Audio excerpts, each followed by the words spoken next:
À chaque fois que tu le vois, il se rapproche un peu plus de toi jusqu'à être presque en contact.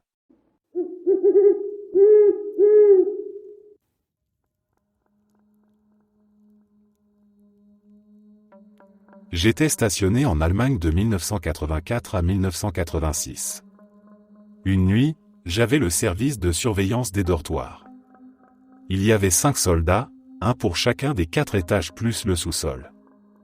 On changeait d'étage toutes les 4 heures. Il était environ 2 heures du matin et je me retrouvais coincé avec le tour du sous-sol. Le sous-sol ne contenait que des bureaux et des salles de stockage, personne n'y vivait. C'était humide, avec une odeur de renfermé, exactement ce à quoi on s'attend dans un vieux bâtiment datant de la Seconde Guerre mondiale. Bref, il était environ 2 heures et je marchais d'un bout à l'autre du couloir pour rester éveillé. Je comptais le nombre de pas entre les 2 extrémités, oui, je m'ennuyais à ce point-là. J'arrive à un bout du couloir, je me retourne, et là il y a un homme debout à mi-chemin du couloir. Les cages d'escalier sont aux extrémités du bâtiment, donc il n'y avait aucun moyen qu'il soit passé derrière moi sans que je le voie. Il portait un pantalon de travail ample, des bottes et un débardeur blanc, assez large, comme un maillot de corps. Il me tournait le dos et tout ce que je pouvais voir, c'était sa coupe de cheveux en bol, beaucoup trop longue pour les standards de l'armée. J'étais complètement stupéfait. J'ai littéralement essayé de parler, mais aucun son n'est sorti. Il est resté là un instant, puis il a disparu. Pas dans un nuage ou quoi que ce soit, plutôt comme un fondu, mais très rapide. Je suis monté à l'étage en me forçant à rester calme et j'ai demandé si quelqu'un était descendu au sous-sol. Le gars du premier étage était à moitié endormi, mais il a dit qu'il n'avait rien vu. Je suis redescendu au sous-sol, j'ai fumé une cigarette et j'ai fixé le couloir. Après environ 15 minutes, j'ai trouvé le courage de refaire le trajet. Il n'y avait aucune trace de cet homme. Je n'ai aucune idée de ce que j'ai vu. J'en ai parlé une fois à l'historien de notre unité, en lui décrivant les vêtements et la coupe de cheveux. Il m'a dit que ça ressemblait à un soldat de la Wehrmacht, ce qui aurait du sens puisque nos casernes avaient été construites en 1938. Quoi qu'il en soit, ça m'a vraiment fichu la trouille.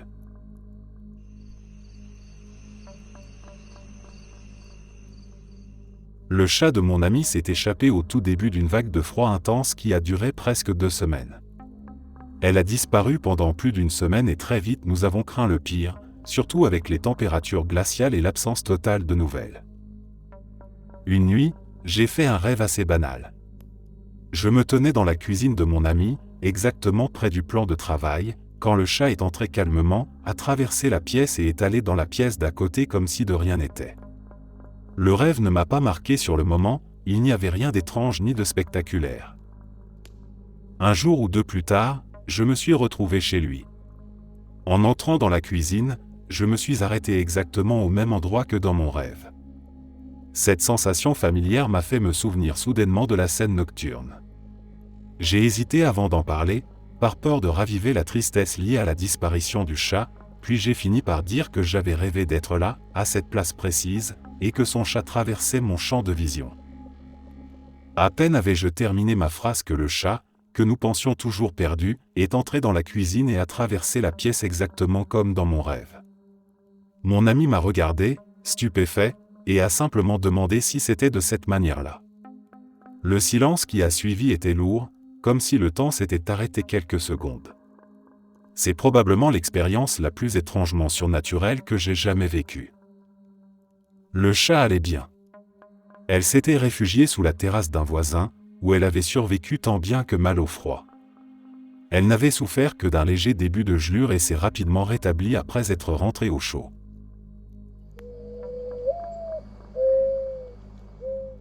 Quand j'avais environ 7 ou 8 ans, je me suis réveillé au son de notre chien qui aboyait furieusement.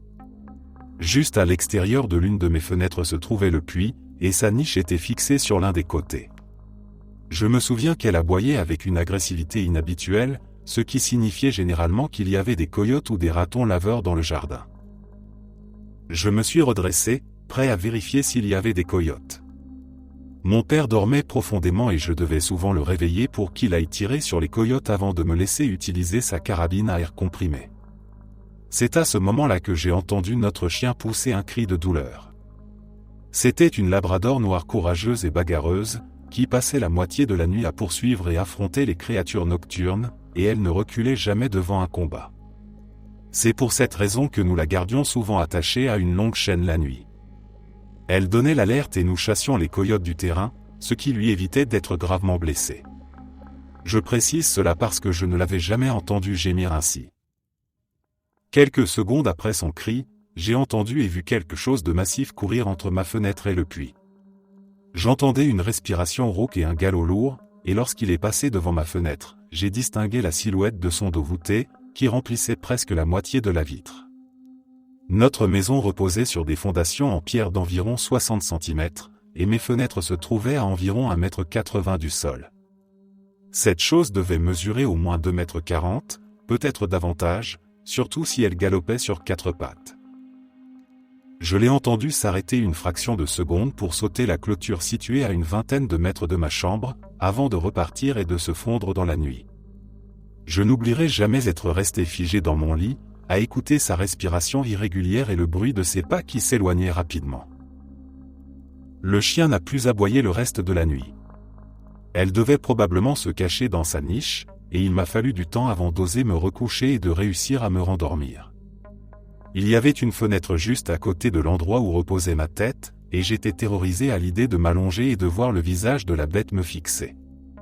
Je n'en ai jamais parlé à ma famille, convaincu qu'ils ne me croiraient pas de toute façon.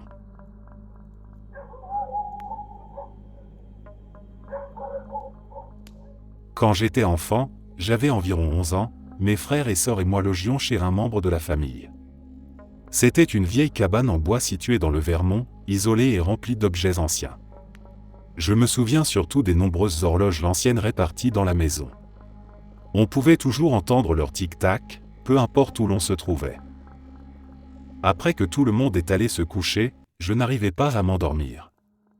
À la maison, j'avais l'habitude de dormir avec la radio allumée pour éviter le silence total, mais cette nuit-là je n'avais rien pour me distraire. Allongé dans le noir, j'écoutais les horloges et le bruit du bois qui craquait, essayant de me convaincre que tout était normal. Alors que je commençais enfin à somnoler, j'ai entendu une voix masculine grave dire distinctement « Tic-toc ». La voix semblait juste au-dessus de moi, comme si quelqu'un se tenait debout à côté de mon lit. J'ai immédiatement ouvert les yeux et me suis redressé, le cœur battant à toute vitesse. Pendant quelques secondes, j'ai cru que l'une des horloges s'était mise à parler, ce qui m'a encore plus effrayé. Pris de panique, je me suis levé et j'ai parcouru la maison pour vérifier si quelqu'un essayait de me faire une blague. Je suis allé dans les autres chambres, j'ai observé les visages endormis de mes frères et sœurs, puis ceux des adultes. Tout le monde dormait profondément. Aucune radio n'était allumée, aucune horloge ne parlait, et la maison était exactement comme avant. Je suis retourné me coucher, incapable de fermer l'œil jusqu'au matin. Le lendemain, j'ai demandé aux autres s'ils avaient entendu quelque chose pendant la nuit, mais personne n'avait rien remarqué. L'incident n'a jamais eu d'explication, et rien de similaire ne s'est reproduit pendant notre séjour.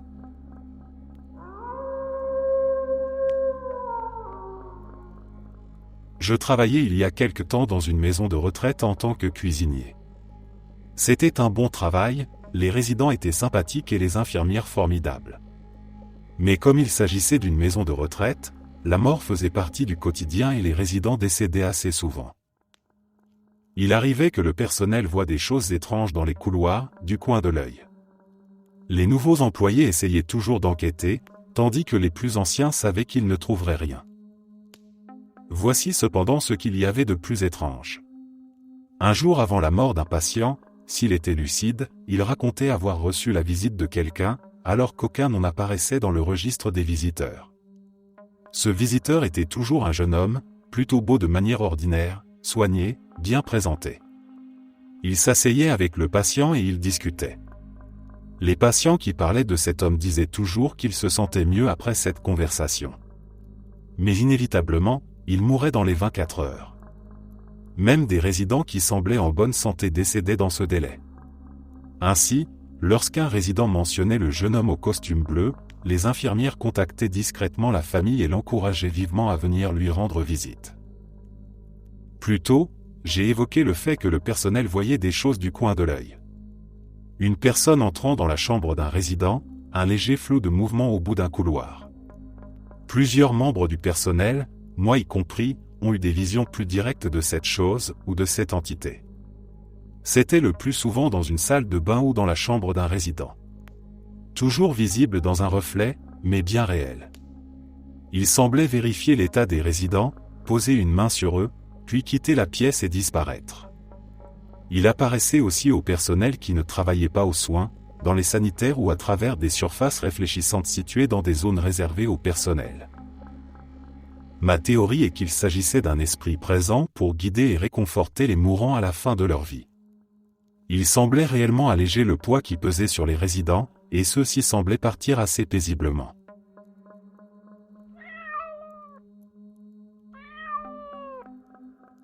Quand j'étais enfant, je suis certain d'avoir vu quelque chose d'étrange traverser mon jardin.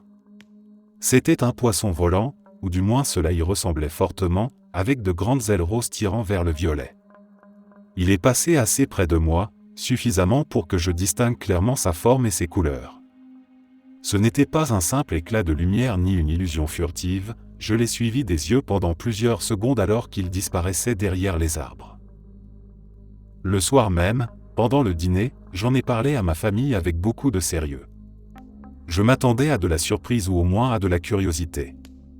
La seule réaction que j'ai obtenue est venue de mon petit frère, qui a répondu que je disais sûrement que les ailes étaient roses uniquement parce que c'était ma couleur préférée. Les autres ont ri ou ont changé de sujet, et il était évident que personne ne me croyait. Après cela, j'ai commencé à douter moi-même de ce que j'avais vu, sans jamais réussir à effacer complètement l'image de ma mémoire. Les jours suivants, je suis retourné plusieurs fois dans le jardin, espérant revoir la créature ou au moins trouver un indice qui prouverait que je n'avais pas tout inventé. Je regardais le ciel, les insectes, les oiseaux, mais rien ne ressemblait à ce souvenir précis.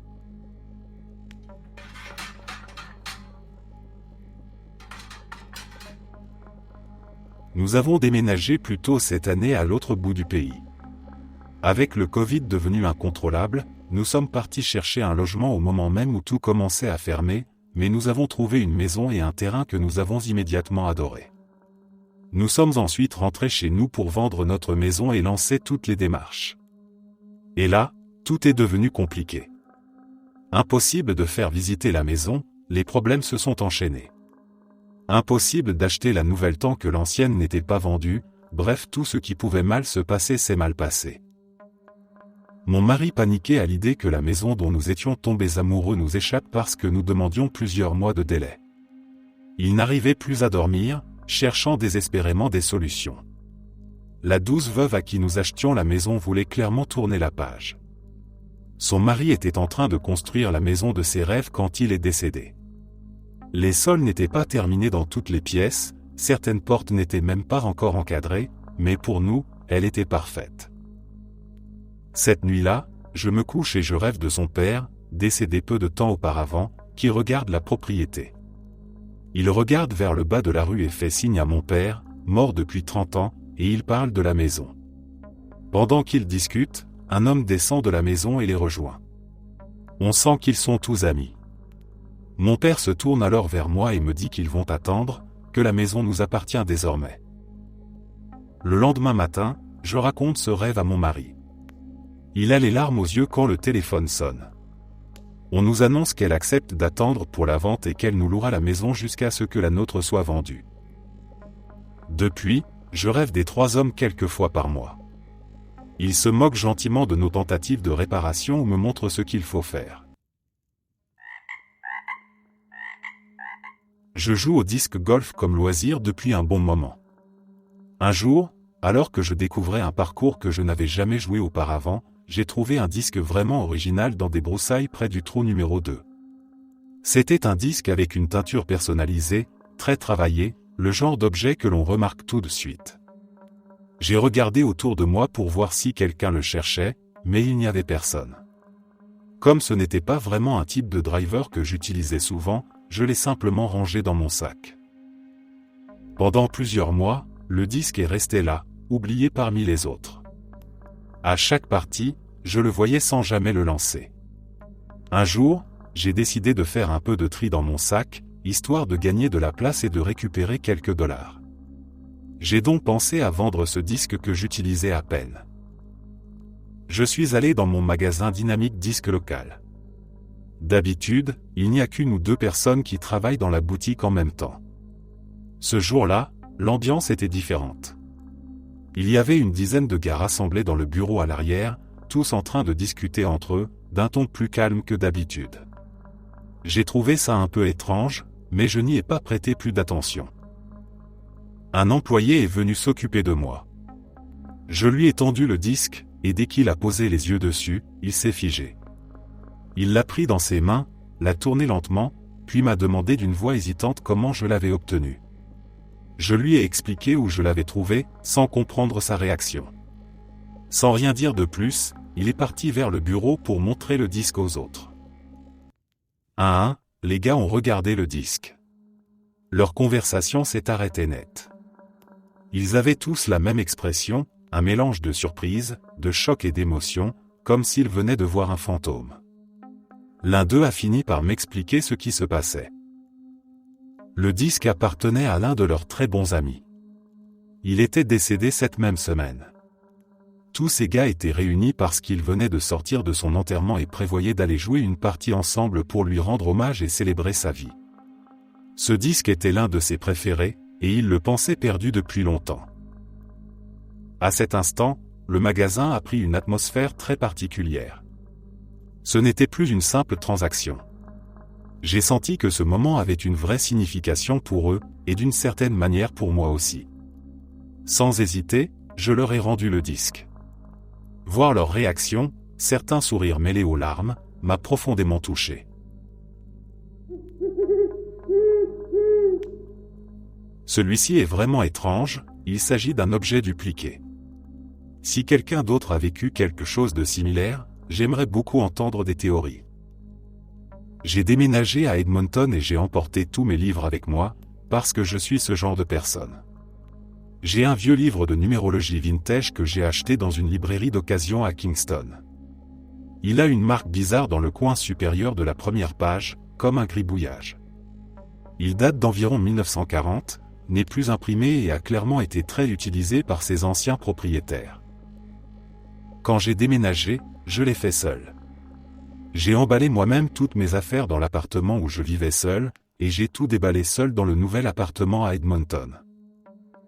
Je finis de ranger mes livres sur l'étagère et j'en prends un avec moi pour aller aux toilettes, en choisissant celui de numérologie. Oui, je lisais aux toilettes, lol. Le temps passe, je sors de la salle de bain et je vais le remettre sur l'étagère. Mais le livre est déjà là. Sur l'étagère. À l'endroit exact d'où venait celui que j'ai dans la main.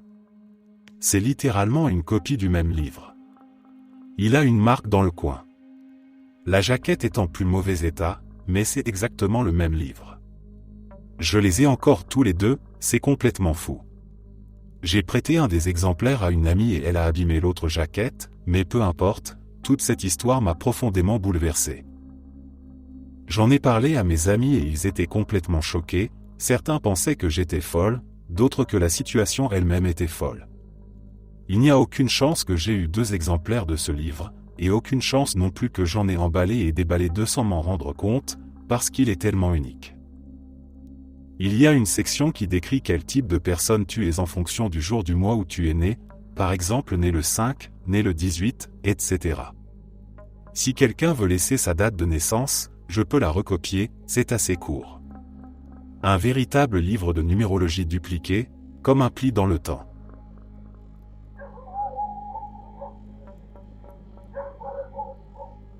Quand j'étais enfant, je me souviens très clairement d'un moment où ma mère conduisait sur une portion de route bien précise. Dans mon souvenir, il faisait nuit et elle s'était fait arrêter par la police pour excès de vitesse. Je voyais l'endroit avec beaucoup de détails, le bas-côté sombre, la lumière des phares, et la sensation de tension dans la voiture pendant qu'elle parlait à l'agent.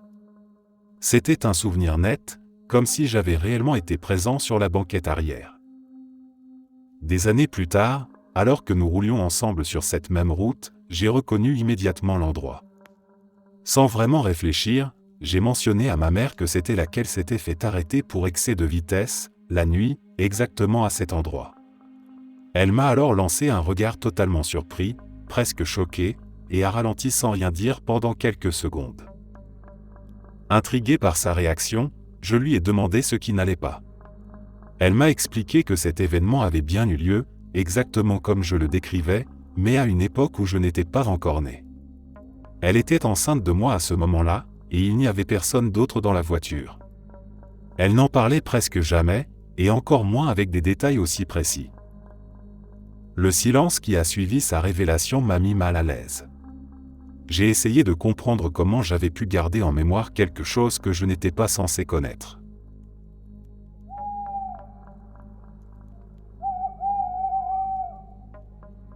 C'est très long, je n'ai jamais vraiment écrit ce qui m'est arrivé auparavant, donc c'est parfois un peu décousu. Cela s'est produit il y a plusieurs années, quand j'étais à l'université, et je n'arrive toujours pas à l'expliquer complètement.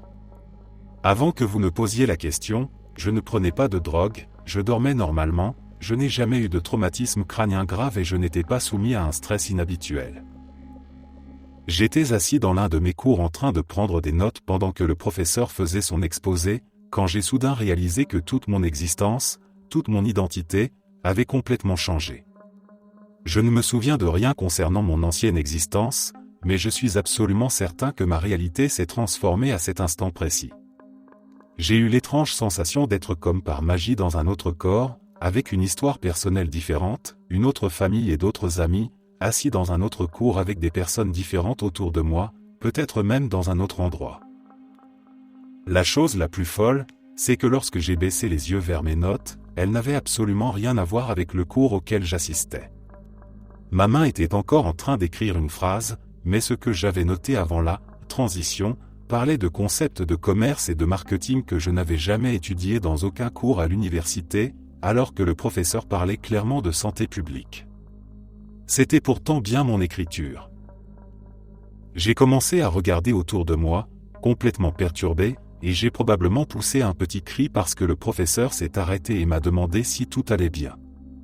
Je me suis levé et j'ai quitté la salle, puis je suis allé directement au centre de consultation psychologique parce que je pensais avoir fait un épisode schizophrénique ou quelque chose de ce genre, et que j'avais peut-être besoin d'une aide professionnelle. Ils étaient deux, sans doute au cas où il aurait fallu m'admettre de force, et ils m'ont évalué rapidement. Ils ont envisagé de m'hospitaliser parce que j'étais très agité et que je parlais du fait que je n'existais pas vraiment et que je n'étais pas réel. Après m'être calmé et avoir beaucoup parlé, ils ont conclu que j'avais probablement vécu un épisode dissociatif sévère, mais personne n'a su expliquer les notes. Je les leur ai montrées et ils ont tous reconnu que c'était étrange, mais ils ont dit que j'avais sûrement oublié des notes prises dans un autre cours et que j'avais simplement décroché. Encore une fois, je n'ai jamais suivi de cours de commerce et j'ai dû rechercher les termes et les formules dans mes notes pour comprendre ce qu'ils signifiaient. Je n'étais pas convaincu, alors ils ont sorti le DSM pour me montrer que mes symptômes correspondaient à une dissociation.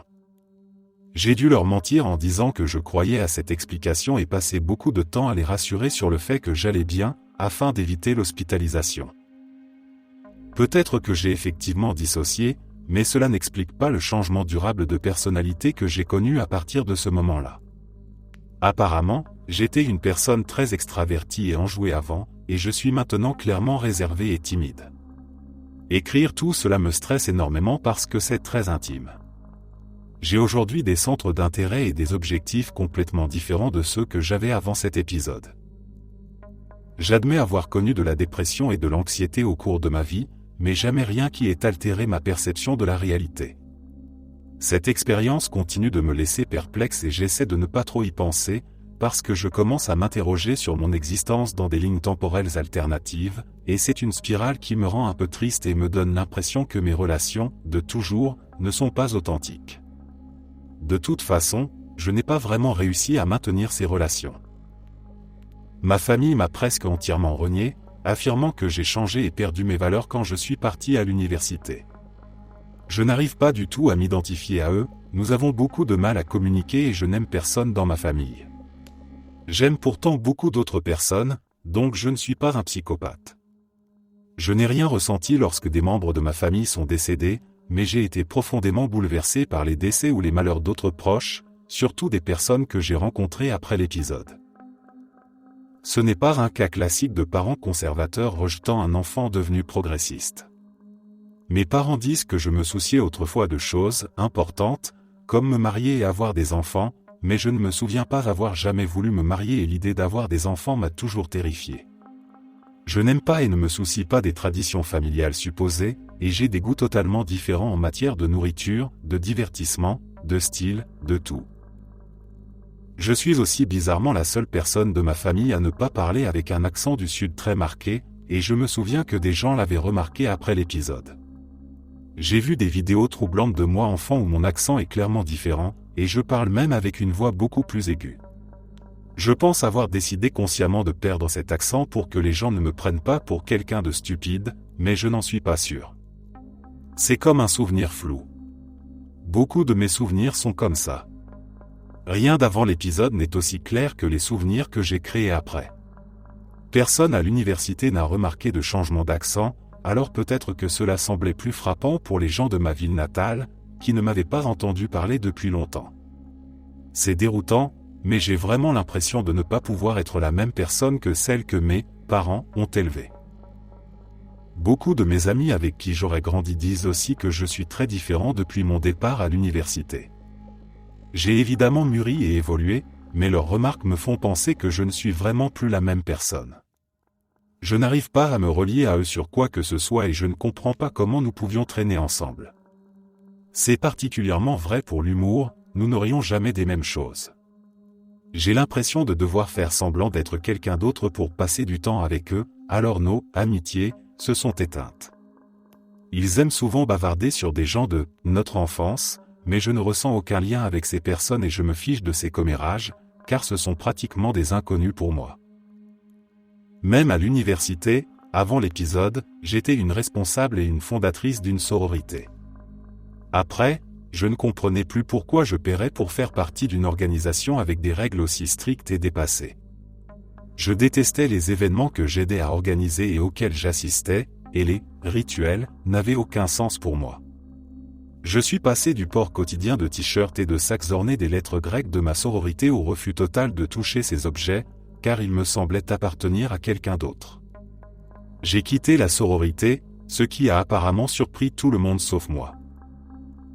Un aspect troublant est que je me soucie très peu des relations que j'ai perdues à cause de ce changement de personnalité. Je n'ai pas l'impression de vraiment connaître ces personnes, donc leur opinion ou leur surprise face à mon comportement m'importe peu. J'ai pratiquement du tout recommencé et me faire des amis complètement différents depuis, mais je me suis aussi reconnecté avec des personnes de mon passé qui disent que je ne ressemble en rien à leurs souvenirs, et nous nous entendons très bien. Je ne peux pas expliquer pourquoi je n'étais pas plus proche d'elles auparavant, alors que nous partageons des centres d'intérêt, des valeurs et des façons de communiquer. Les activités que j'aimais soi-disant avant ne sont pas des choses que j'apprécierais aujourd'hui, et je ne comprends pas comment j'ai pu les aimer. Par exemple, il paraît que j'ai séché le bal de promo pour aller pêcher parce que je ne voulais pas payer l'entrée, alors que j'adore m'habiller élégamment et danser, et que je n'aime pas la pêche. Cela n'a absolument aucun sens pour moi.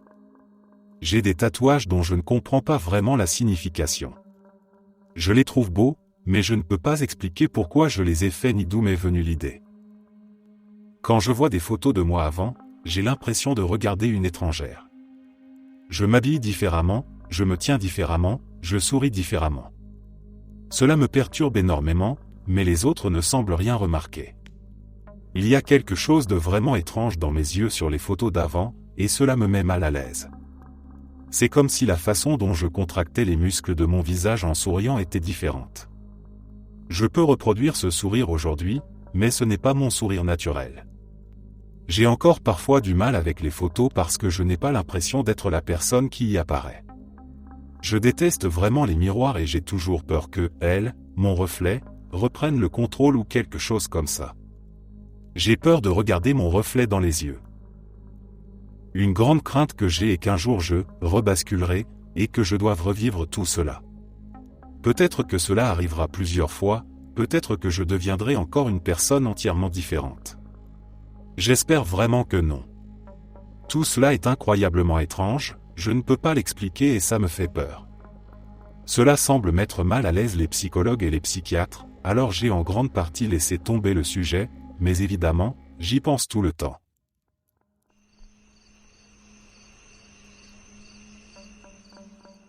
Nous avons loué une maison qui s'est révélée être hantée.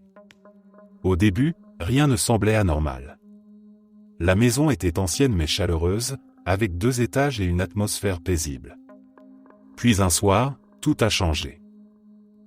Nous rentrions après être sortis quelques heures. À peine avions-nous franchi la porte que nous avons entendu un énorme bruit provenant de l'étage, comme si quelque chose était tombé violemment. Juste après, il y a eu le son très distinct de pas rapides, comme quelqu'un courant d'une pièce à l'autre au-dessus de nos têtes. Nous nous sommes tous figés. Le cœur battant, j'ai attrapé ce que j'avais sous la main et je suis monté à l'étage pour vérifier si quelqu'un s'était introduit dans la maison. Toutes les pièces étaient intactes.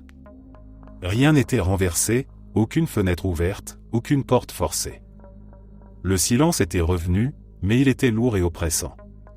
Je suis redescendu sans vraiment savoir quoi penser, en essayant de rassurer tout le monde alors que moi-même je n'étais pas convaincu. Peu de temps après, mon fils a commencé à dire des choses qui nous ont mis mal à l'aise.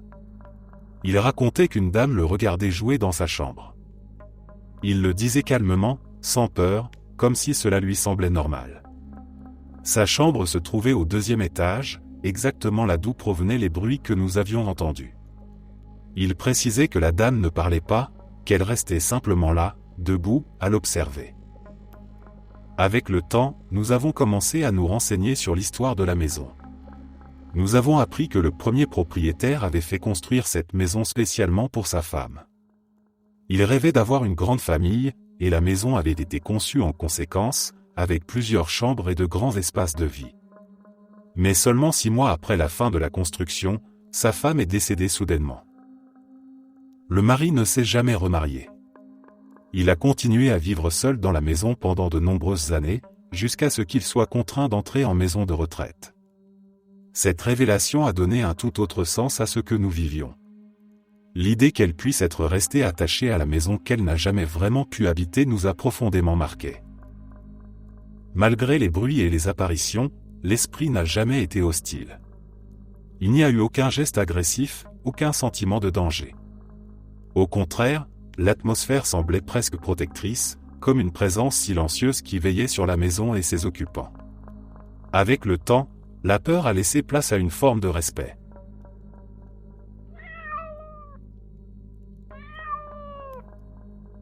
J'en ai parlé à des amis et à ma famille, mais jusqu'à présent, il n'existe aucune explication qui satisfasse qui que ce soit. Je suis choriste et mon chœur a la chance d'être invité plusieurs fois par an au Royal Albert Hall. Habituellement, notre loge se trouve dans une sorte de sous-sol, pas aussi prestigieux que celle des grandes vedettes, mais comme la plupart des garçons invités ont moins de 16 ans, on craint toujours que nous cassions quelque chose. Tout près de notre loge se trouve un endroit appelé le Artist Bar. Comme son nom l'indique, c'est un bar réservé aux artistes, où les boissons et les encas sont vendus à des prix extrêmement réduits. Par exemple, si je montais à l'un des cafés ou bars ouverts au public dans le bâtiment, je pourrais payer environ 4 livres pour un feuilleté à la saucisse, alors que le même coûterait un livre à l'Artist Bar. Étant âgé de plus de 18 ans, j'ai le droit d'aller à l'Artist Bar pour acheter à manger. On nous considère comme suffisamment responsables pour ne rien faire exploser ni nous coincer dans un tuba ou commettre d'autres actes stupides. Ils savent aussi préparer une très bonne tasse de thé, je ne sais toujours pas quelle marque ils utilisent, alors j'aime y aller pour éviter de m'assoupir sur scène, ce qui est déjà arrivé à l'un de nos ténors il y a quelques années pendant une véritable représentation. Le spectacle devait commencer à 13h et nous étions arrivés tôt. Il était 10h30, nous avions donc largement le temps. Comme, pour une raison quelconque, tout le monde aimait s'y prendre à la dernière minute, presque personne n'était encore habillé et ça ne le serait probablement que 5 minutes avant notre entrée en scène. Je me promenais donc en chemise et en jean. J'étais en manque de caféine, alors j'ai décidé d'aller chercher une tasse de thé. Tous les autres gars étaient dans la loge sous la surveillance des accompagnateurs. J'étais donc seul à monter à l'Artist Bar. Je me souviens que le hall était d'un calme inquiétant, ce qui n'était pas vraiment surprenant, mais il faisait aussi un peu froid, ce qui, pour une raison quelconque, me rendait légèrement tendu. Je suis entré dans la salle et j'ai remarqué quelques personnes visiblement plus âgées que moi, vêtues de tenues très formelles. Cela n'a retenu mon attention qu'un instant, car le besoin de caféine l'emportait sur tout le reste. Je me souviens m'être dit que j'avais l'impression d'entrer dans l'hôtel Overlook et que je m'attendais à voir Jacques Torrance apparaître à tout moment. Je me rappelle aussi d'un homme en smoking avec un nœud papillon blanc, ce qui était étrange, car l'orchestre porte généralement du noir simple, tout comme les autres chœurs. Il portait exactement la tenue de notre chef de chœur, mais ce n'était pas lui. J'ai haussé les épaules et me suis approché du comptoir, où se trouvaient deux jeunes femmes. Ce qui m'a encore plus dérangé, c'était leur façon d'être assises. Il y a habituellement 2 chaises sur le côté gauche du bar, pour que les employés n'aient pas à rester debout en permanence. Elles étaient contre le mur de gauche, donc pas tournées vers moi, mais je pouvais voir leur visage. Les deux étaient assises bien droites, le dos contre la chaise, les pieds au sol et les mains parfaitement posées sur leurs jambes. Un léger sourire était figé sur leur visage, mais elles regardaient droit devant elles, non pas vers moi, mais vers le mur opposé. Elles ressemblaient à des poupées et restaient silencieuses jusqu'à ce que je sorte de ma stupeur et tousse légèrement. Excusez-moi » L'une des jeunes femmes se leva. Sa façon de bouger était franchement robotique. Cela me mit encore plus mal à l'aise, car elle se leva d'abord, marcha droit devant elle en souriant toujours, puis tourna brusquement à angle droit pour me faire face, sans dire un mot. Bonjour, je voudrais simplement un thé, s'il vous plaît. » Son sourire s'élargit, mais lorsqu'elle parla, sa voix était si monotone que je reculai légèrement, surpris. « Bien sûr, monsieur. Ce sera une livre. » Je lui tendis la pièce et, tandis qu'elle se retournait pour préparer la boisson, je réalisai à quel point la salle était silencieuse. Je regardai autour de moi et vis que les personnes l'aperçues plutôt se contentaient de se fixer mutuellement. Personne ne parlait, ils se regardaient simplement. D'accord. Ma boisson fut déposée devant moi. Préparer un thé ne prend pas longtemps. Je remerciai la jeune femme, qui me fixait à présent sans expression, puis je me dirigeai vers le plan de travail, enlever le couvercle, ajouter un peu de lait, le remis en place et, me sentant extrêmement mal à l'aise, je sortis rapidement de la salle. J'étais sur le point de reprendre le couloir vers la loge lorsque je pris une gorgée et que mon cerveau se dit immédiatement que ce thé avait vraiment besoin de sucre. J'étais à environ 5 mètres de l'artiste bar, tourné dos à la porte. À cause de l'atmosphère étrange, j'ai brièvement hésité à faire demi-tour. Le couloir était silencieux, j'aurais entendu quelqu'un marcher, alors lorsque je me suis finalement décidé à retourner chercher du sucre et partir, après peut-être 15 secondes de débat intérieur, vous pouvez imaginer mon choc quand je me suis retourné, et avancé jusqu'à l'entrée et découvert la pièce plongée dans l'obscurité, les lumières éteintes. J'ai passé la tête à l'intérieur et allumé la lampe de mon téléphone. Personne derrière le comptoir. Personne aux tables.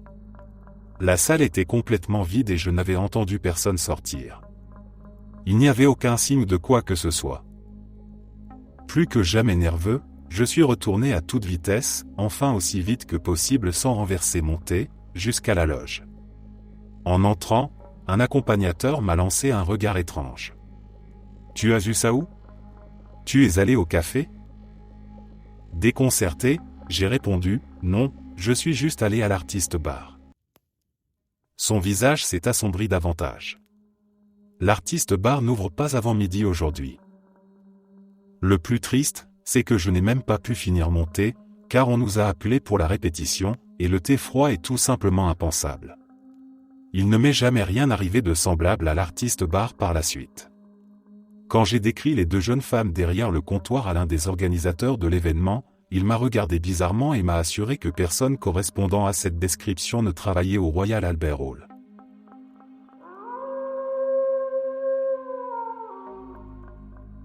Je suis quelqu'un de très sceptique. Athée, ancien chercheur scientifique, habitué à remettre en question tout ce qui ne repose pas sur des preuves solides. Malgré cela, cette expérience reste la chose la plus étrange et la plus difficile à expliquer que j'ai jamais vécue personnellement, d'autant plus que j'ai moi-même insisté pour la tester. À Seattle, j'ai rencontré le collègue d'une amie. Elle m'a expliqué qu'il pratiquait le Qigong, une discipline censée permettre de manipuler le Qi, cette force vitale que certaines traditions disent présente dans tous les êtres vivants. Elle en parlait avec un certain sérieux, ce qui a immédiatement éveillé mon esprit critique. Évidemment, j'ai demandé une démonstration. Plusieurs amis étaient présents, ce qui me rassurait, car je voulais éviter toute influence ou suggestion inconsciente. Le collègue et moi nous sommes placés à environ 2 mètres l'un de l'autre. Je me suis mis à fermer les yeux pour ne rien voir, et j'ai tendu mes bras de chaque côté de mon corps, paumes ouvertes. Il m'a expliqué calmement qu'il allait pointer vers l'une de mes mains, et que je devais simplement dire laquelle, gauche ou droite. Au bout de quelques secondes, j'ai ressenti quelque chose de très net. Une de mes mains est devenue plus chaude, pas comme si de l'air chaud soufflait dessus, mais plutôt comme une chaleur interne, diffuse, presque lumineuse. Il n'y avait aucun mouvement d'air, aucun bruit, rien qui puisse expliquer cette sensation. J'ai dit que c'était la main droite. C'était exact. Intrigué, j'ai demandé à recommencer. Toujours les yeux fermés, il a changé de main plusieurs fois, de manière apparemment aléatoire. À chaque tentative, la même sensation revenait, toujours sur la bonne main. Je n'ai pas fait une seule erreur. À ce moment-là, je ne savais plus quoi penser, mais je restais concentré sur l'idée de trouver une explication rationnelle. Nous avons ensuite essayé un second test. Cette fois, je lui faisais face et je pouvais le voir. Nous étions toujours séparés par la même distance, sans rien entre nous, juste l'air du salon de mon ami. Il a tendu sa main vers moi, en direction de mon cou. Au début, je n'ai rien ressenti, puis une sensation étrange est apparue. Ce n'était pas une chaleur sur la peau, mais une sensation interne, profonde, comme une pression dans la gorge. J'avais l'impression que mon cou était plus épais, plus plein, et j'ai ressenti le besoin d'avaler, comme si quelque chose était coincé dans ma gorge. Les amis qui observaient la scène ont commencé à s'inquiéter. Je pouvais entendre leur nervosité dans leur voix, ce qui m'a surpris, car je pensais être le seul à trouver la situation troublante. Ils ont insisté pour que nous arrêtions l'expérience, ce que nous avons fait immédiatement. Plus tard dans la soirée, je suis allé marcher autour du lac avec cet homme. Nous avons parlé de choses banales, de travail, de la ville, de nos parcours respectifs. Physiquement, il ne correspondait pas du tout à l'image que je me faisais de quelqu'un censé pratiquer ce genre de discipline depuis longtemps. Il était mince, de taille moyenne, d'origine asiatique ou asiatique-américaine, fumait parfois des cigarettes et semblait avoir une trentaine d'années. J'ai été stupéfait d'apprendre plus tard qu'il avait en réalité plus de 50 ans.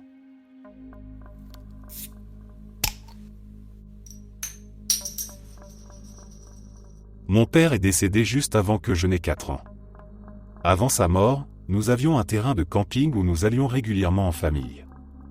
C'était un endroit simple mais important pour nous, un lieu associé aux vacances, aux repas partagés et aux souvenirs heureux. Même si j'étais très jeune, ce camping est resté lié à l'image de mon père dans les histoires que l'on racontait à la maison. Une dizaine d'années plus tard, ma tante, la sœur de mon père, traversait une période difficile avec sa fille qui avait 16 ans. Les tensions étaient constantes et elle ne savait plus comment s'y prendre avec elle. Elle a voulu l'emmener quelque part, changer d'environnement, espérant que cela aiderait. Ma mère lui a alors suggéré ce camping. Elle pensait que le fait d'aller dans un lieu que mon père aimait pourrait créer quelque chose de positif entre elles. Ma tante a trouvé l'idée excellente et elles sont parties toutes les deux. La première soirée ne s'est pourtant pas bien passée. Les disputes ont recommencé et l'atmosphère est devenue lourde.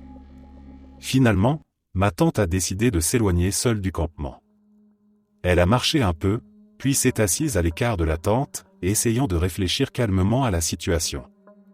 À ce moment-là, elle pensait très fort à mon père. Elle se demandait ce qu'il aurait fait, car il avait toujours été très doué avec les enfants et les adolescents.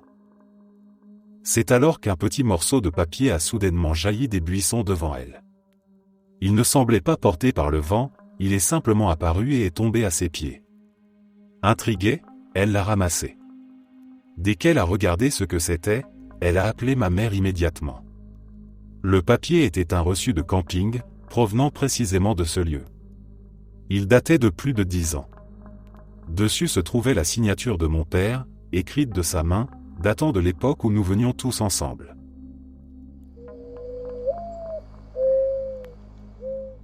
C'était une très belle maison, la plus agréable dans laquelle j'ai jamais vécu, mais elle dégageait quelque chose d'étrange.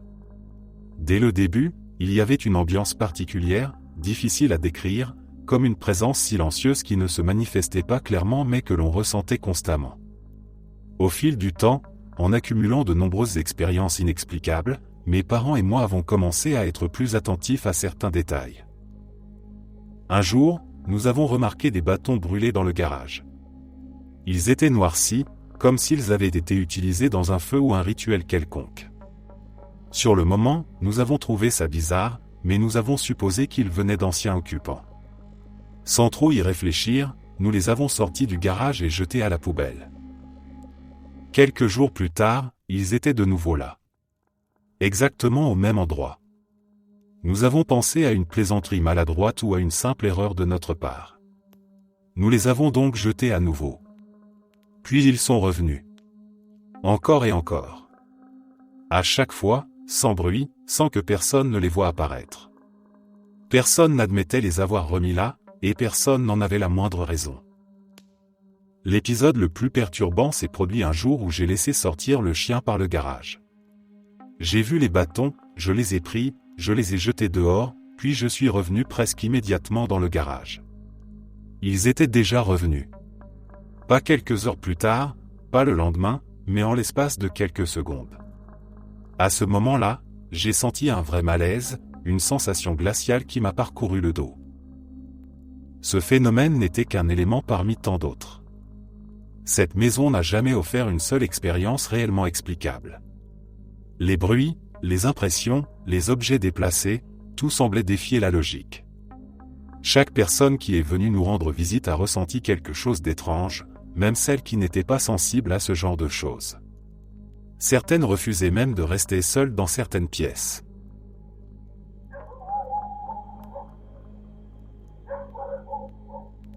Je ne sais pas vraiment si ça compte, ni même si tout cela n'était que dans ma tête. Encore aujourd'hui, je suis surtout convaincu que j'étais en train de me monter quelque chose tout seul. Mais il y a quelques années, quand j'avais un peu plus de 20 ans, je travaillais dans un hard rock café. J'étais derrière la caisse de la boutique quand une famille sri-lankaise est entrée. Il y avait un couple d'adultes, leurs enfants, et un homme âgé à l'air très fragile. Dès qu'il a franchi la porte, le vieil homme m'a regardé droit dans les yeux. À cet instant précis, j'ai ressenti quelque chose de brutal et inexplicable. Une sensation de lien profond, comme si je le connaissais depuis des années, comme si sa présence réveillait quelque chose d'ancien en moi. Sans dire un mot, il s'est immédiatement retourné et est ressorti. Les autres adultes avaient l'air inquiets.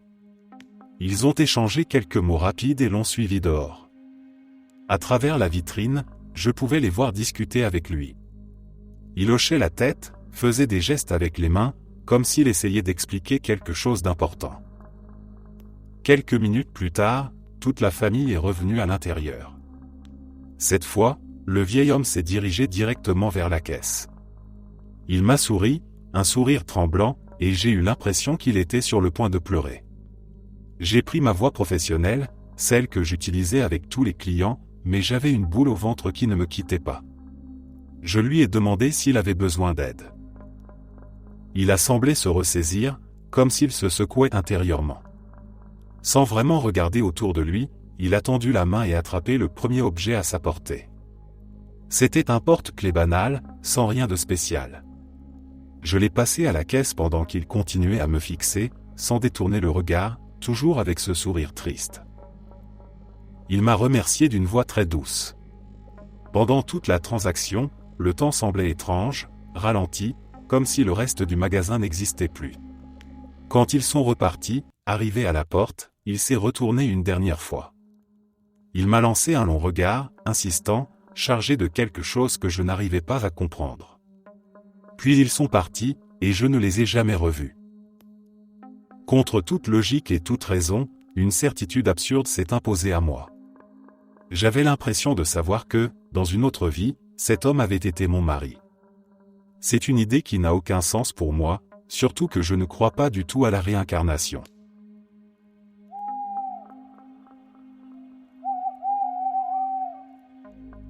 Une nuit, il y a quelques années, juste avant Noël, je travaillais de nuit et ma femme était seule à la maison avec nos chiens et nos chats. Peu après minuit, elle a été réveillée par l'un des chiens qui aboyait avec insistance. Elle s'est levée pour le faire sortir et a remarqué qu'il fixait le sapin de Noël sans bouger, comme s'il observait quelque chose de précis. Elle l'a fait sortir, puis elle est revenue vérifier si l'un des chats s'était coincé dans le sapin. Elle n'a rien trouvé, a fait rentrer le chien et est retournée se coucher, un peu troublée mais fatiguée.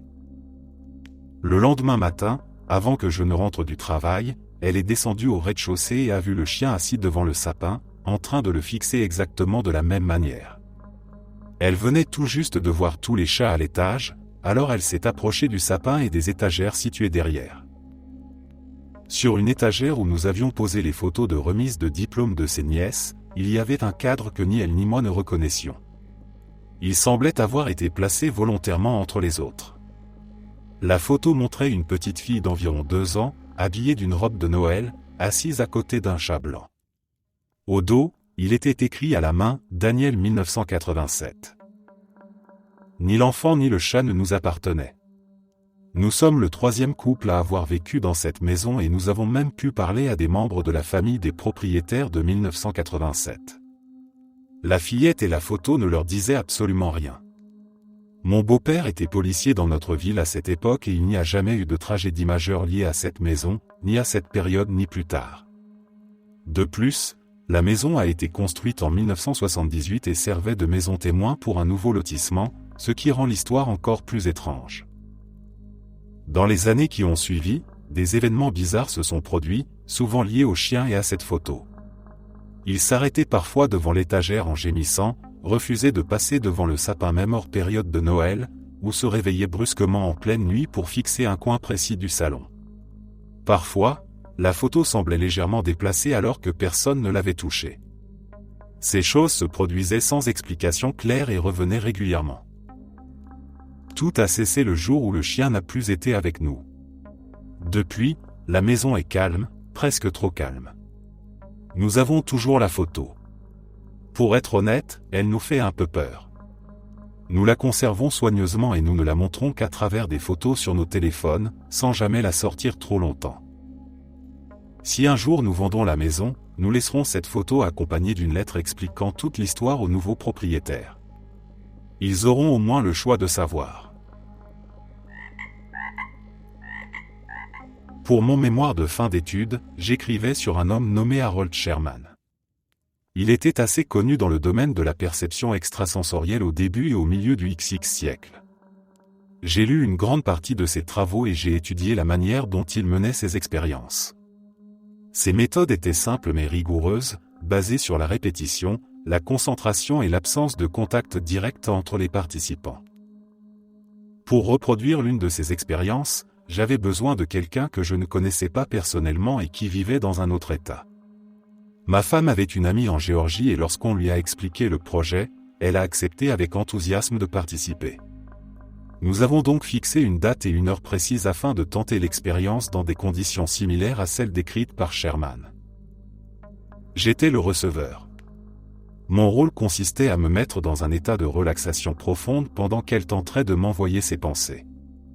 De son côté, elle devait se concentrer sur des images ou des idées précises. Honnêtement, je n'attendais rien de tout ça. Je ne crois pas que les cerveaux puissent communiquer de cette manière et je pensais surtout que l'expérience servirait d'exemple théorique pour mon travail universitaire. Le moment venu, je me suis isolé dans une pièce calme.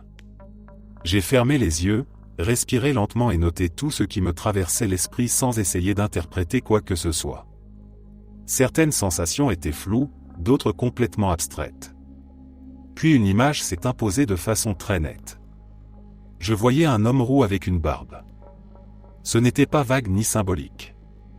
L'image était claire, précise, presque comme un souvenir qui ne m'appartenait pas.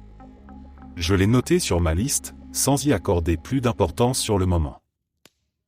Le lendemain, j'ai appelé l'ami de ma femme pour passer en revue ce que j'avais écrit. Nous avons comparé point par point, certains éléments correspondaient vaguement, d'autres pas du tout. Puis je suis arrivé à la mention de l'homme roux. Elle m'a demandé à quoi il ressemblait exactement. Je lui ai décrit son visage, ses cheveux, sa barbe, et l'impression générale qu'il dégageait. À l'autre bout du fil, elle a complètement paniqué. Elle m'a dit d'attendre et a immédiatement envoyé un message à ma femme. Quelques minutes plus tard, ma femme m'a montré une photo. C'était le petit ami de son ami à ce moment-là. Il était roux, barbu, et correspondait parfaitement à l'image que j'avais vue. Ce qui rendait la situation encore plus étrange, c'est que cet homme participait à l'expérience avec elle ce soir-là. Je ne savais pas qu'il serait présent, ni même qu'il existait.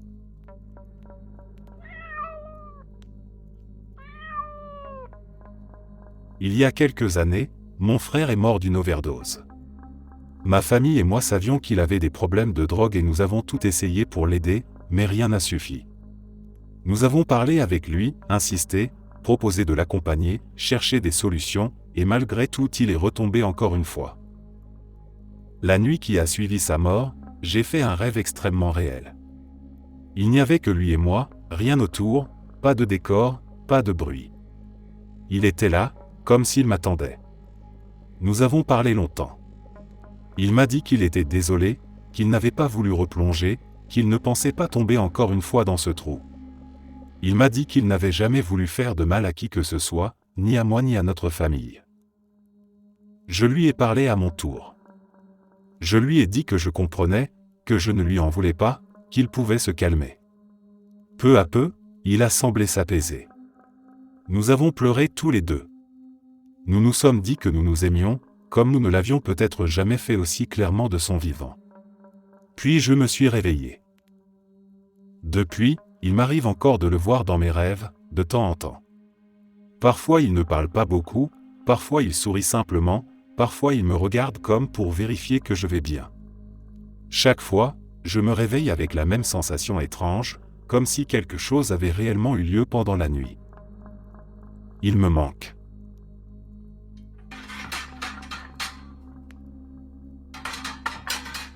Je travaillais dans une maison pour personnes âgées en situation de handicap. L'une des résidentes était très malade. 2 semaines plus tôt, on lui avait diagnostiqué un cancer du poumon. Ce jour-là, la décision avait été prise qu'elle ne retournerait plus à l'hôpital et qu'elle passerait les dernières semaines de sa vie à la maison. C'était la période de Noël et elle avait prévu de le passer avec sa famille. Elle était affaiblie, mais les médecins parlaient encore de quelques semaines devant elle. Quand une personne est vraiment en toute fin de vie, nous restons à 2 pendant le service de nuit. Cette nuit-là, son état ne semblait pas encore critique, alors je travaillais seul.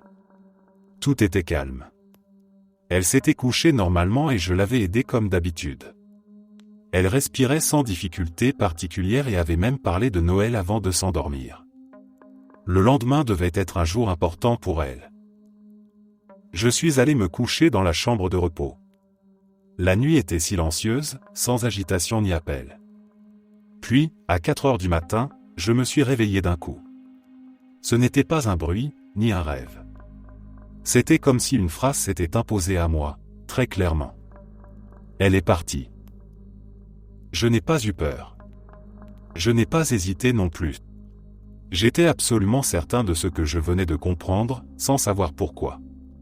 Je me suis levé et j'ai commencé à marcher vers sa chambre. Le trajet m'a semblé interminable, comme si le couloir s'était allongé. À chaque pas, je sentais que quelque chose avait changé dans le bâtiment. En entrant dans sa chambre, j'ai tout de suite su que c'était vrai. Elle était décédée, paisiblement, pendant son sommeil. Je me suis approché, j'ai vérifié comme le protocole l'exige, même si je savais déjà. Tout était calme. Rien n'était violent, rien n'était brusque. Après cela, j'ai dû appeler, suivre les procédures, prévenir les bonnes personnes. Les gestes étaient mécaniques, mais l'impression restait étrange. Il y avait une présence différente dans le couloir, comme si la mort avait traversé les lieux et y avait laissé une trace.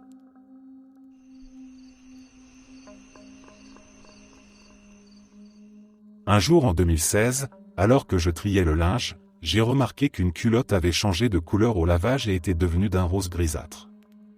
Je l'ai dépliée machinalement, puis j'ai compris qu'elle n'était pas à moi. Elle était bien plus grande que ma taille et du genre culotte de grand-mère, très taille haute, comme dans Bridget Jones. En regardant de plus près, j'ai vu qu'un nom complet de femme était cousu à l'intérieur de la ceinture. Sur le moment, j'ai été vraiment paniqué. Je n'avais jamais vu de sous-vêtements avec une étiquette de nom cousu dedans. Le seul endroit où cela me semblait logique, c'était dans un établissement comme une maison de retraite ou un centre de soins. Le prénom et le nom étaient d'ailleurs très anciens, ce qui renforçait cette impression. J'ai retourné le problème dans ma tête pendant des jours, cherchant comment cet objet avait pu se retrouver chez moi sans que je m'en rende compte.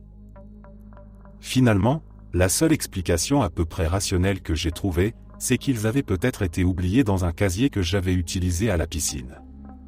J'aurais pu les ramasser par erreur avec mes propres affaires sans y prêter attention. Cette idée ne me convainquait pas totalement, mais c'était la seule qui ne me donnait pas froid dans le dos. J'ai fini par les jeter et j'ai essayé d'oublier toute cette histoire. Un mois plus tard, alors que je repassais un t-shirt, quelque chose a attiré mon regard. En le retournant, j'ai découvert une petite étiquette cousue dans la couture intérieure. C'était le même nom. À ce moment-là, j'ai senti une vraie montée d'angoisse. Ce t-shirt était à moi depuis des années, je l'avais porté et lavé des dizaines de fois, et je n'avais jamais vu cette étiquette auparavant. Je n'ai pas osé jeter le vêtement. J'étais persuadé que si je m'en débarrassais, d'autres habits apparaîtraient à leur tour, comme si quelque chose insistait pour rester. J'ai rangé le t-shirt tout au fond d'un placard et je l'y ai laissé pendant presque 3 ans.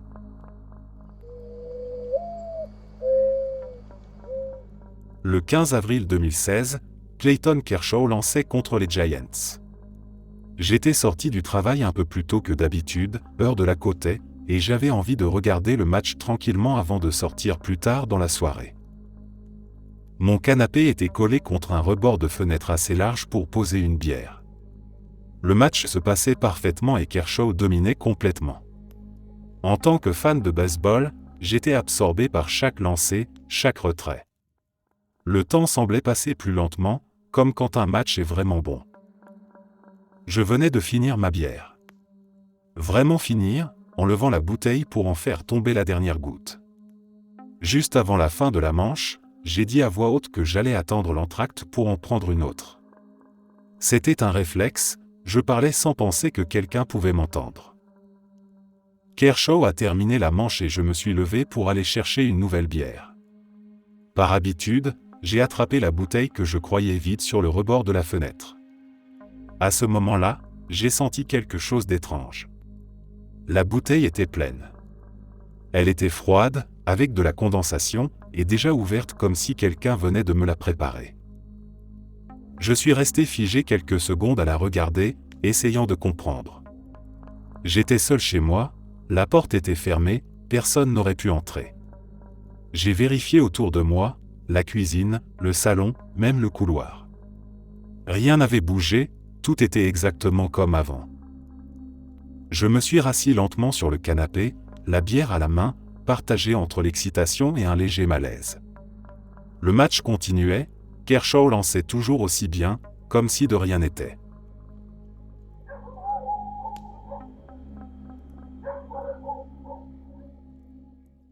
Quand j'étais en 3e année d'université, je suis parti en vacances avec mes parents à Camden, dans le Maine. C'était bien avant l'époque où tout le monde avait un téléphone portable, donc il n'existe malheureusement aucune photo ou vidéo de ce que nous avons vu. Mes parents avaient loué une petite cabane perdue dans les bois, loin de toute autre habitation, entourée d'arbres et plongée dans un silence presque total la nuit. Vers 1h du matin, j'étais encore réveillé, allongé dans la mezzanine, en train de lire un livre. La mezzanine donnait sur une immense fenêtre qui offrait une vue directe sur la forêt. Dehors, un orage de chaleur durait depuis des heures. Il n'y avait pas de pluie, seulement des éclairs silencieux qui illuminaient régulièrement le ciel et les arbres, comme des flashs blancs surgissant de nulle part. À un moment, j'ai senti mon corps se figer complètement.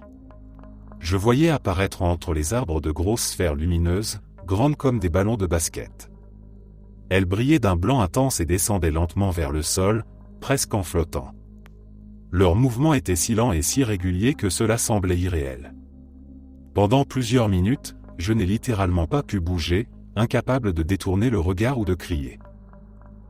Quand j'ai enfin réussi à reprendre le contrôle de mon corps, je suis descendu précipitamment de la mezzanine et je suis allé jusqu'à la chambre de mes parents. Je les ai réveillés en parlant vite, en essayant d'expliquer ce que je voyais, même si mes mots sortaient de manière confuse. Ils se sont levés et sont venus jusqu'à la grande baille vitrée du salon. À peine avaient-ils regardé dehors que mon père, qui est chimiste, a décidé de sortir immédiatement. J'étais terrorisé, mais j'ai fini par m'approcher de la porte pour observer à mon tour. Les sphères continuaient de tomber lentement entre les branches. Certaines touchaient les arbres et produisaient un léger grésillement, comme un petit bruit de friture. On pouvait réellement les entendre entrer en contact avec les branches. Certaines disparaissaient avant d'atteindre le sol, tandis que d'autres arrivaient jusqu'en bas et se dissipaient doucement, comme si elles s'évaporaient, avec un faible son de crépitement. Le phénomène a continué pendant une bonne demi-heure. Les éclairs illuminaient toujours le ciel, mais ces boules lumineuses semblaient indépendantes, presque organisées, apparaissant les unes après les autres. Puis, progressivement, il n'y en a plus eu. La forêt est redevenue sombre et silencieuse, comme si rien ne s'était jamais produit. Le lendemain matin, encore sous le choc, nous avons pris la voiture et roulé jusqu'à la maison la plus proche. Nous avons frappé à la porte pour demander aux habitants s'ils avaient remarqué quelque chose d'étrange la nuit précédente. Ils nous ont dit qu'ils dormaient et qu'ils n'avaient rien vu ni entendu.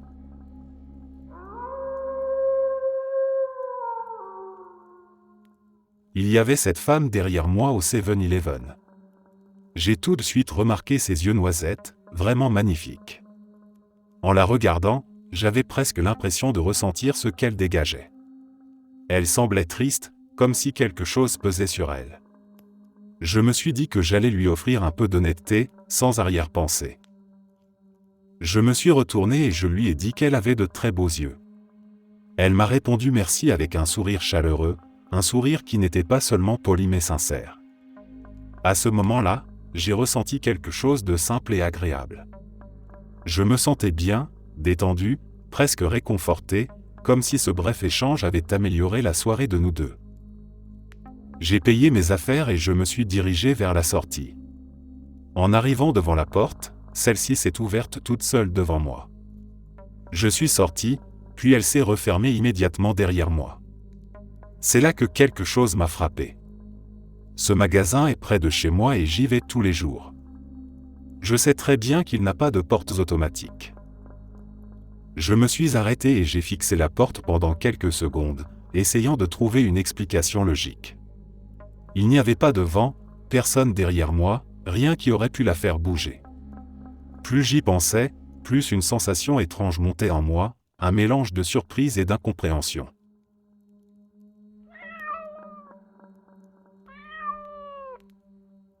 Cela peut sembler très insignifiant à l'échelle de la vie, mais je n'ai jamais réussi à l'expliquer. À cette époque, ma famille manquait vraiment d'argent. C'était juste avant l'augmentation de salaire prévue de mon père et chaque dépense comptait. J'étais en CE2 et en classe, nous lisions Stuart Little. Un jour, j'ai perdu mon exemplaire du livre et malgré des recherches répétées à la maison, impossible de remettre la main dessus. Acheter un nouveau livre n'était pas une option simple pour nous. Ma mère a alors eu l'idée d'aller vérifier à l'école. C'était une école privée et elle avait une clé du bâtiment, ce qui n'était pas inhabituel. Nous y sommes allés un samedi, à un moment où l'école était complètement vide. Le parking était désert, à part notre monospace, et les couloirs résonnaient du silence habituel des bâtiments fermés. Nous avons fouillé plusieurs salles de classe, regardé sous les bureaux, dans les casiers, sur les étagères, sans rien trouver. Plus le temps passait, plus je sentais la tension monter. Je savais que ce livre avait de l'importance et je voyais bien que ma mère commençait à perdre espoir. En sortant du bâtiment, alors que nous traversions le parking, ma mère a dit à voix haute, presque machinalement, une prière très simple. Elle a demandé à Dieu de nous aider à retrouver ce livre. À peine 2 secondes plus tard, nous avons entendu distinctement le bruit sec d'un livre qui tombait par terre. Devant nous, sur l'asphalte du parking, se trouvait un exemplaire de Stuart Little. Pas posé, pas glissé, mais clairement tombé, comme s'il venait d'être lâché à cet instant précis. Nous nous sommes arrêtés net et avons regardé autour de nous, cherchant quelqu'un, n'importe qui aurait pu jeter le livre. Il n'y avait personne. Aucun mouvement, aucune porte ouverte, aucune voiture à proximité. Le parking était toujours aussi vide et silencieux. Le livre n'était ni mouillé, ni abîmé, comme s'il venait tout juste d'apparaître là. Ma mère l'a ramassé lentement, presque avec hésitation, et a vérifié la couverture. C'était exactement le livre dont j'avais besoin.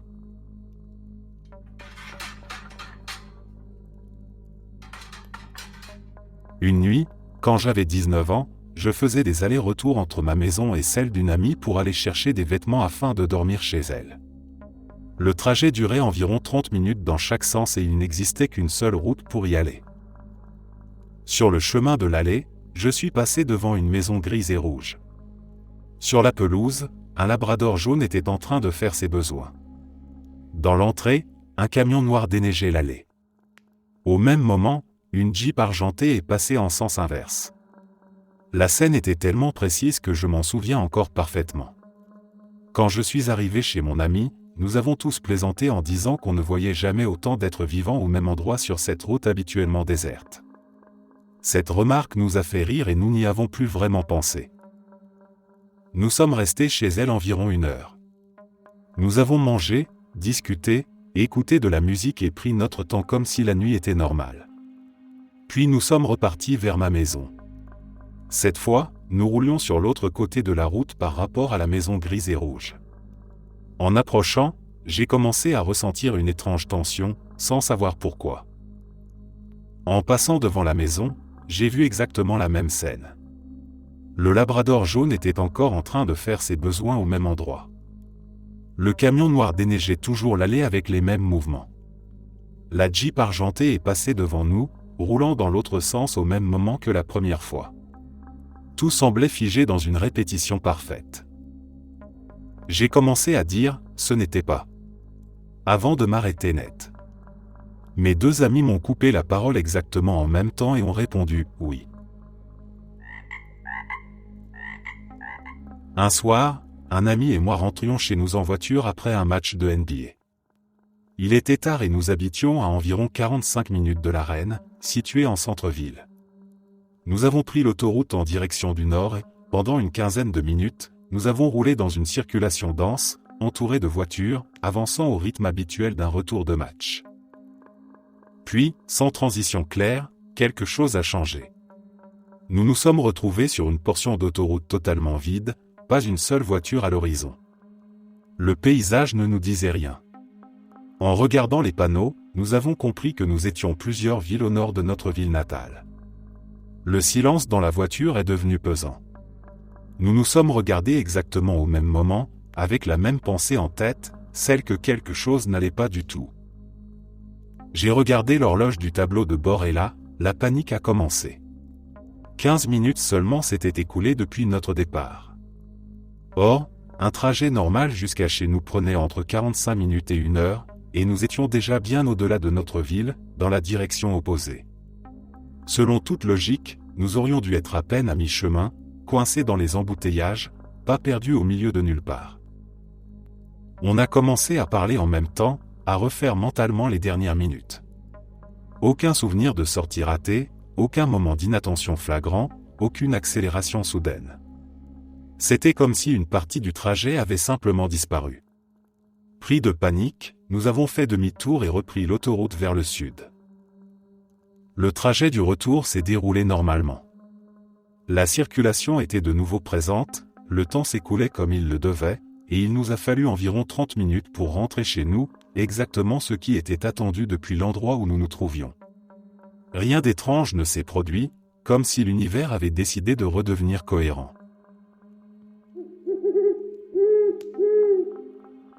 Je travaillais en mer, à bord d'un navire au large du nord de la Norvège, non loin d'une plateforme appelée Golia.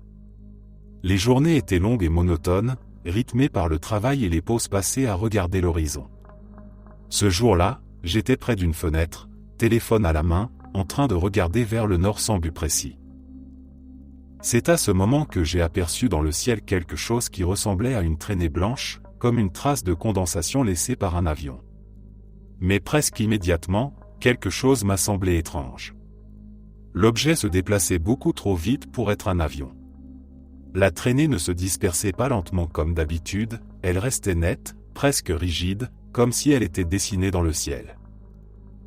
Je suis resté immobile, les yeux fixés dessus. Soudain, l'objet a effectué une large courbe, un virage brutal, orienté vers ce qui ressemblait presque à une trajectoire verticale. Ce mouvement était trop net, trop précis pour correspondre à un appareil classique. Juste après, une sorte d'onde conique est apparue autour de la trajectoire, comme une vague dans l'air, ce qui m'a immédiatement fait penser à un passage du mur du son.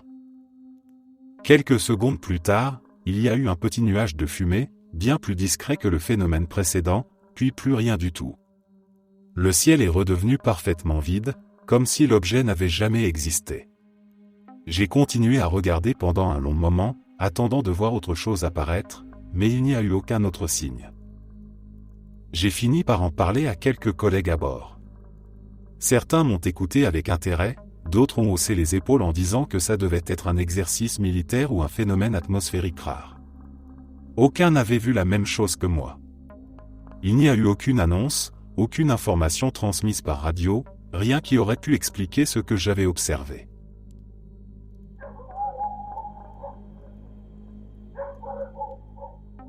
Le jour où j'ai demandé ma femme en mariage, sur le banc de la plage où nous nous étions rencontrés pour la première fois, quelque chose d'étrange s'est produit. Quand nous sommes arrivés, un homme âgé était déjà assis sur ce banc. Il avait l'air ordinaire, bien habillé, calme, comme quelqu'un qui profite simplement de la mer. Pendant que je payais le chauffeur de taxi, il s'est mis à parler avec ma femme.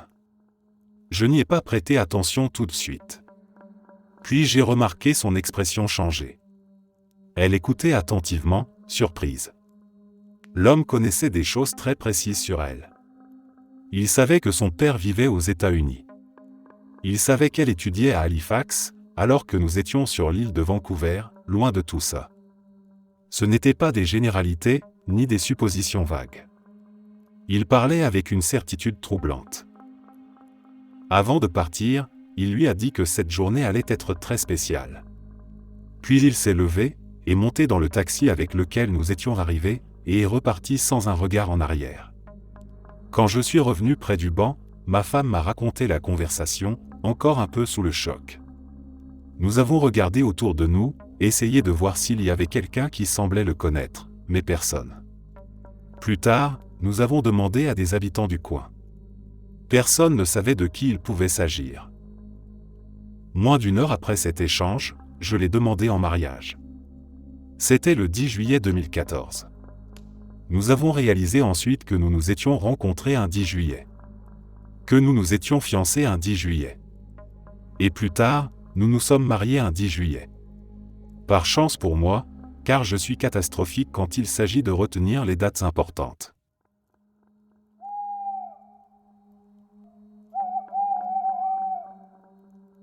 Il y a environ 10 ans, un groupe d'amis et moi faisions du kayak en eau vive dans les Catskills.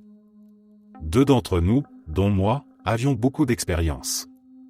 Nous avions travaillé en secours en eau vive et nous étions équipés comme il faut, casque, sac de lancer, cordes, tout le nécessaire.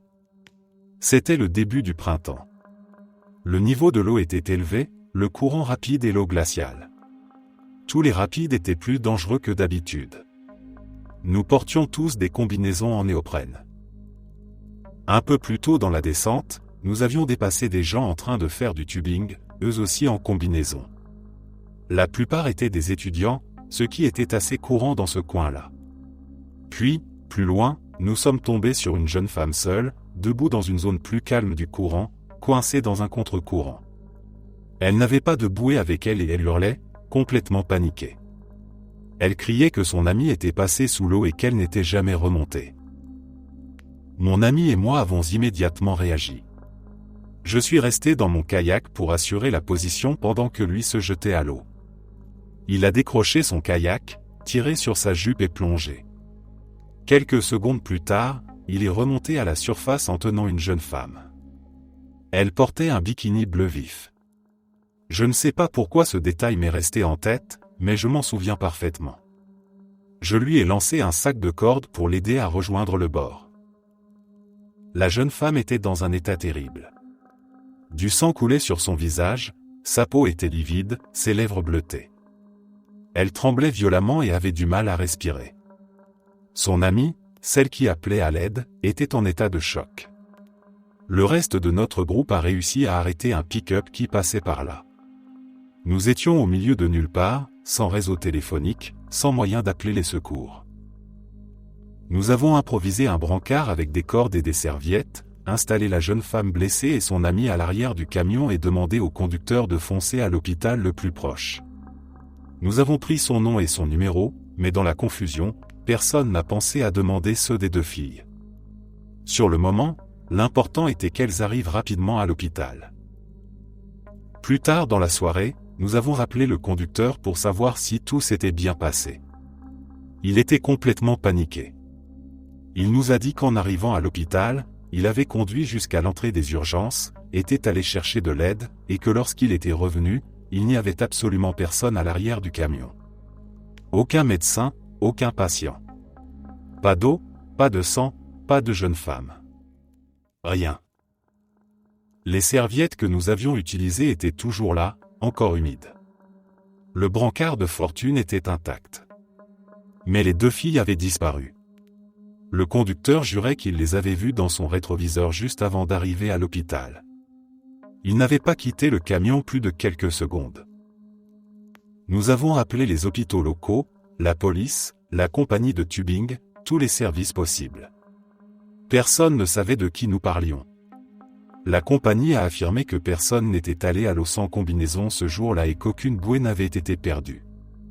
Aucun signalement, aucun accident, aucun dossier médical ne correspondait à ce que nous avions vécu.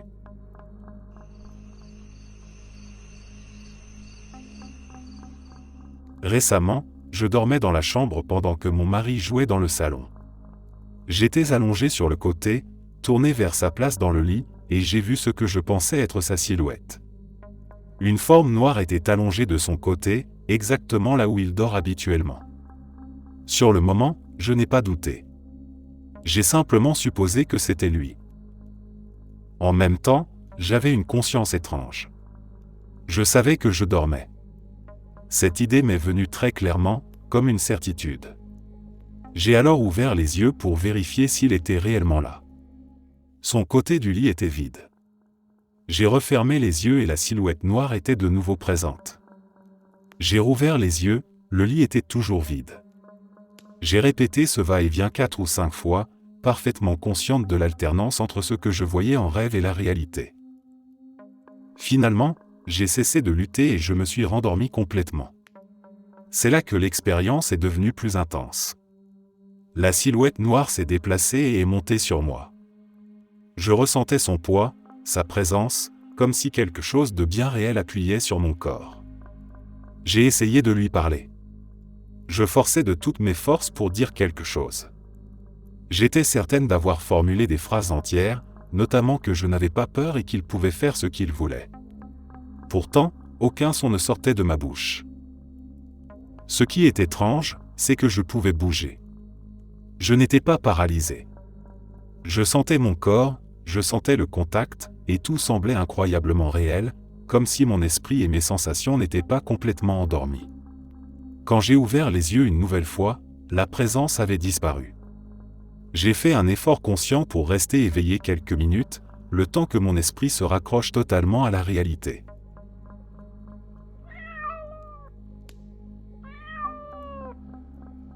J'ai toujours aimé me présenter comme quelqu'un de sceptique. Dans ma vie, je n'ai vécu qu'une seule expérience qui m'a réellement fait réfléchir au surnaturel. Le RAC. Entre mes 12 et mes 17 ans, je souffrais assez régulièrement de paralysie du sommeil. À 16 ans, j'ai vu quelque chose pour la première fois. Je me suis réveillé brusquement avec la sensation d'une présence, ce qui était nouveau. J'étais un adolescent très anxieux, alors j'ai immédiatement scruté autour de moi avec mon champ de vision limité. Dans le coin de ma chambre se tenait une silhouette humanoïde très mince, aussi droite que possible. J'ai fermé les yeux par peur et j'ai dû rester allongé ainsi pendant des heures avant de m'endormir à nouveau. Quelques mois plus tard, je me suis encore réveillé, pour la première fois depuis cet événement. J'ai regardé vers le bas, au-delà de mes pieds, et j'ai aperçu la forme du sommet d'une tête qui me fixait. J'ai de nouveau fermé les yeux, redoutant la fin. Cette fois, seule l'arrivée du matin m'a libéré.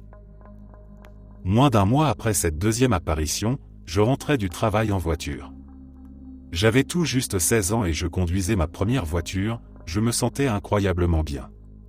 Je suis sorti de l'autoroute et j'ai pris une longue route de campagne limitée à 55 miles à l'heure qui menait jusqu'à ma ville. J'ai allumé les pleins phares et monté un peu le volume de la musique. Cette route était réputée dangereuse à cause des serres et de son état de délabrement avancé. Je roulais trop vite. Soudain, j'ai vu une silhouette sur le bas-côté. Elle était accroupie au-dessus de ce qui ressemblait à un sac. J'ai levé le pied de l'accélérateur et ralenti légèrement. En m'approchant, j'ai compris que ce n'était pas un sac mais un cerf-mort.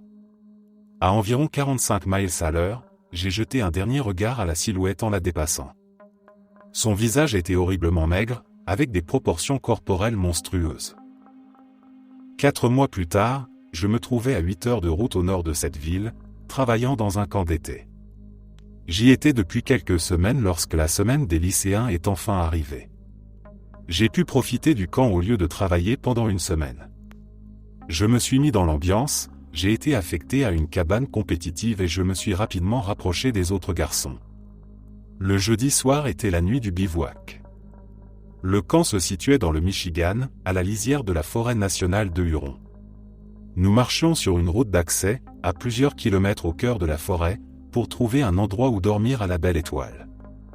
Je me souviens avoir dépassé le panneau des 18 miles, ce qui nous plaçait à environ 5 miles du camp. La route d'accès commençait de l'autre côté du camp, ce qui nous situait à environ 5 miles au nord-ouest de celui-ci. Nous avons joué à toutes sortes de jeux et la nuit est vite tombée. Alors que nous étions 8 assis autour du feu avec notre moniteur, un garçon assis juste en face de moi s'est brusquement redressé, fixant quelque chose derrière moi. 2 autres personnes et moi nous sommes retournés et nous avons vu l'arrière de quelque chose disparaître sur le sentier que nous avions tracé dans les broussailles pour atteindre notre campement. Il semblait profondément secoué, mais n'a rien dit. Plus tard, alors que le feu s'éteignait et que nous nous calmions, il a soudain poussé un cri et a pointé dans ma direction. Comme tout le monde, je me suis retourné vivement. À la lisière des buissons, à moins de 15 mètres de moi, se tenaient les traits humanoïdes horribles que j'avais vus dans ma chambre, et le même visage cadavérique que j'avais aperçu au bord de la route me dévisageait. La créature s'est retournée et a fui d'une manière répugnante, accroupie, le long du sentier, n'utilisant ses mains qu'une foulée sur 3 ou 4. Tout le monde était complètement bouleversé. Aujourd'hui, j'ai presque 21 ans et je n'ai plus jamais rien vu de semblable. Après cette dernière rencontre, je n'ai plus jamais souffert de paralysie du sommeil. Selon la légende du Rac, il apparaît d'abord dans ton sommeil et, à chaque fois que tu le vois, il se rapproche un peu plus de toi jusqu'à être presque en contact. Ensuite, tu commences à le voir dans la réalité, jusqu'au moment où il est prêt à te prendre.